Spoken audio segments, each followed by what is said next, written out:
Hi friends, నేను మీ శ్రీ అరుణ. ఎలా ఉన్నారు ఫ్రెండ్స్? మీరు బాగున్నారని అనుకుంటున్నాను. ఇదిగోండి చూడండి, ఈరోజు వీడియో వచ్చి లక్ష్మణ ఫలం ప్లాంట్ చూడండి. పిందెలైతే ఇదిగోండి గుత్తులు గుత్తులుగా వచ్చాయండి. ఇదిగోండి మా పొలంలో ఉందండి ఇది ప్లాంటు. చూడండి చెట్టు అయితే ఇలా ఉంది.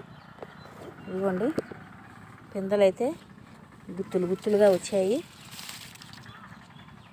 ఇవ్వండి ఇవ్వండి లక్ష్మణ ఫల ప్లాంట్ ఫ్రెండ్స్. ఇది ఈ వీడియో కనుక మీకు నచ్చినట్టయితే లైక్ చేయండి, షేర్ చేయండి, సబ్స్క్రైబ్ చేయండి. మరిన్ని మంచి మంచి వీడియోలతో మేము ముందుకు వస్తాం ఫ్రెండ్స్. మీ ఇంట్లో కానీ, మీ గార్డెన్లో కానీ, మీ పొలంలో కానీ ఇలాంటి ప్లాంట్ ఏమైనా ఉంటే కామెంట్ బాక్స్లో కామెంట్ పెట్టండి ఫ్రెండ్స్. Bye friends.